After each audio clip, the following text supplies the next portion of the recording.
Good evening, everybody. It's me, Russell Mills. It is Saturday, September 2nd. On a Saturday, I wanted to say hello to everybody. I just want to play you a clip about that Hurricane Harvey. So let's get right into it.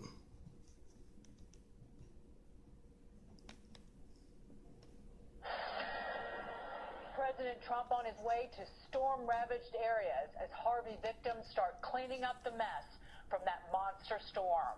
And while the water may be receding, costs are still mounting and energy prices spiking. Now some predicting Harvey's wrath will hit the entire economy. How bad could it get? Hi, everybody. I'm Dagan McDowell. This is Bulls and Bears. The Bulls and Bears this week, Gary B. Smith, Jonas Max Ferris, John Layfield, along with Hadley Heath Manning and Adrian Elrod. Welcome to everybody. John, you're a Texan, and you say this isn't just a Gulf Coast event. We will all feel it. We will. And first, I have a lot of family and friends that are down there in the great state that are suffering right now, and our thoughts and prayers certainly go out to everybody that is down there. When you try to separate, though, that devastation, and it is horrific, you look about the economy, which in Houston, which is a $500 billion economy, and how it affects the greater economy. Over 20% of the nation's refinery ability has been shut down. The Colonial Pipeline that goes from Houston to New Jersey that carries most of the gasoline is actually not even able to run at times because there's not enough fuel coming from Lake Charles into Houston. That is going to affect gasoline prices. That is going to affect oil prices. The immediate loss in Houston is going to be more of a regional event as far as job loss and as far as economic destruction. Overall, though, once you start seeing the Fed step in, the state step in, and insurance step in, you will start seeing this slowly recover. What happened in New Orleans is a bit different because you had people leave and didn't come back. It's not apples to apples comparison because in Houston you have a much greater diversity when you talk about the River Oaks and the Post Oaks districts down to low-income districts. This place is going to recover. At that point, you will start to see a bit of an economic boost from this. Short run, Gary B., we have seen an economic impact from Florida to Indiana up into the Northeast by gasoline prices going up nationwide, up about 17 cents a gallon in a week, up even more in a lot of states. You're right, Dick, and I guess it all depends on the time frame one is looking at. Look, you've had an economy that surprisingly is bigger than the country of Poland, almost devastated. We've seen the pictures, are seeing the pictures. It's horrific. Now, that being said, I think all the effects you're talking about and John alluded to are short-term more than anything else. We've already seen gasoline prices go up. But if any of the previous hurricanes, tropical depressions whatsoever are an example, if you laid a chart of the GDP over when those disasters occurred, you can't even tell that they happened. That's how big our economy is. That's how big it recovers. Look, what will happen in Houston, the devastation aside, and it's horrific, is people won't obviously go to the movies. They won't go to Starbucks. They'll take that money, though, whether it's from them or their insurance company, and instead hire contractors, roofers, water displacement people. The money gets spent. It just moves into different areas. In fact, after Hurricane Sandy, the Department of Commerce ran a study, and they found almost no economic impact of that horrific event. In fact, they saw a net increase in jobs because of all the new construction people hired. So, yes, short-term, horrible. Longer term, even out a month or so, the economy won't feel it at all. As we've seen with individuals and the human spirit, such incredible resiliency, Hadley, and that really speaks to the health of the economy. Long run, this could be a boom for that part of the nation. Well, I don't believe in the broken window fallacy, right? The money that people are spending on rebuilding, it would be better if they were spending it on movie tickets and Starbucks. And this is a tragedy. This is unquestionably, natural disasters are destructive. But I think one thing that, as we stand back and take stock of the loss here, we also ought to take stock of just the amazing acts of philanthropy philanthropy, charity, generosity, speaking volumes about the hearts of people in Texas and across this nation. I wish that we could measure, the blood, the meals, the favors, the time, the money that people are giving to one another, because we truly are a philanthropic society, and that goes hand in hand with being a capitalistic society. We want to strive to meet the wants and needs of others, paid or unpaid, to do it. And I think this event, as sad as it is, the hope coming out of it is that people are helping one another. Jonas, most of the rebuilding money will come from the federal government, and it will be, by most estimates, north of what Katrina got. New Orleans got $120 billion. North of that, almost certainly for Houston from the national government. And if that comes in with speed, that really helps the recovery. Yeah, and that's the problem with economic data is you capture, the economic data that we have that's decent, it captures money spent. So if you spend over $100 billion in a region, it's going to boost the economy on numbers. But to get back to the broken windows thing, it doesn't help if people aren't happy. Like, you don't want to spend money on a broken window to replace it. You don't want to spend money on health care when it boils right down to it. You want to go buy another TV or see a movie or do something fun. So that part we don't measure. So it is not good for anybody. You are miserable, but you're spending more money that you don't want to be spending anyway to fix all the things that are ruined now in your life. So it's you don't see it in the economic data, but it is not a net positive. It's a net negative for the region, if not the whole country. We just don't measure how much satisfaction you're getting out of living, essentially. That's one of the weaknesses of economic data. But the longer-term effects would be insurance. How much does it cost to live in this area going forward? Are there going to be regulation changes? Building code changes. So those are things that could actually have a more, and those costs going to reflect into this whole economic area where oil and metal and shipping comes in. It's a very key area for the rest of our country if it's expensive to do business there, long-term, permanent.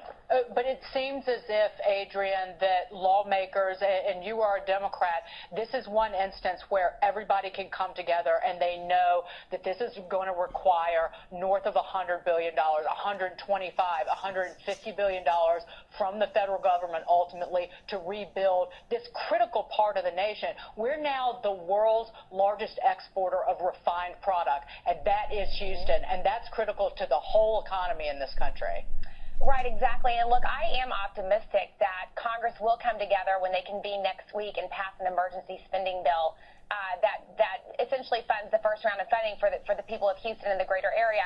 But moving forward, I hope that we can find a bipartisan solution to this. I know that some Vice President Pence in particular is very focused on offsets for disaster relief. That's what he did several years ago when Katrina hit. So moving forward, we cannot play politics with this. The people of Houston have suffered so much. This is going to be a very long, treacherous rebuilding process. The American people, the entire world will stand with them as they go through this, but we've got to make sure that we don't play politics with this and that they get all the funding that they need. Well, and John, this does get back to the spirit of the people of Texas and the spirit of the people in and around Houston and the eastern part of Texas.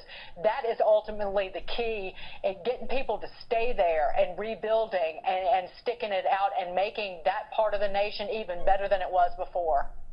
Yeah, these are wonderful people down there in Houston and East Texas. They took in tons of refugees from the Katrina, and now they're hit themselves. And Houston has 3 million jobs, 5 times as many as New Orleans. So they have the ability, because of their economy, to rebuild.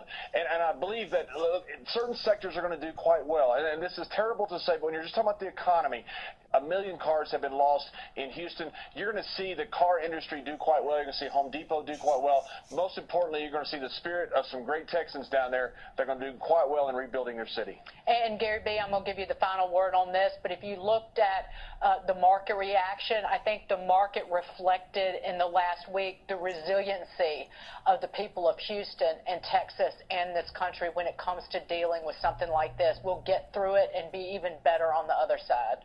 That is reflected in our economy, by the way. Yes, there was some hand-wringing. It was horrible. But then people say, I need to get on with my life and start to rebuild. That's why Houston will survive. That's why our country is still the best country out there. Thank you, guys and gals. Okay, everybody. That was the news talking about Hurricane Harvey. And the disaster that's going on. So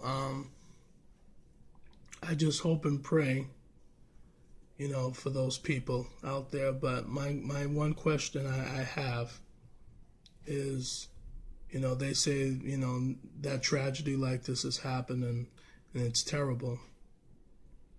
And people are coming together. But my question is, why does it have to take tragedy for people to come together? You know what I'm saying? I think God always talks to us in all aspects.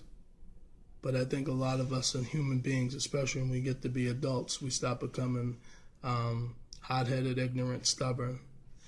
And I think God is he's trying to wake up a nation. And I think sometimes it's sad when people could say, oh, he's my brother now, or he's my brother then, he's my brother. I'm trying to save my brother. But my question is to people is, was he your brother then? Or was she your sister then? Because they were different colored people or whatever, or all types of people. And people need to understand that, look, we all need each other. And we have to stop being so foolish. Because let me tell you something, God is the truth. And God is the only one that can help us all. You know what I mean? So we have to stop as a nation. I think things happen like this because I think God's trying to tell us some things. And a lot of people don't like to listen. So unfortunately, some people have to die and be tragic and have to lose material things that really don't mean anything in this planet anyway, because the fact is, the only thing we should worry about is God and our health and our family and our friends and our neighbors, our communities. So that's my question to any of those people. Were they your brothers or sisters before you saved them?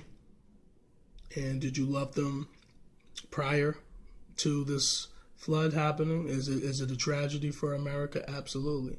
You heard the people speak on the news about that, about what they have to do as far as recovery and all that other stuff. But it's like I say, my question is, it's neither here nor there now, but it's like, was that your brothers or sisters?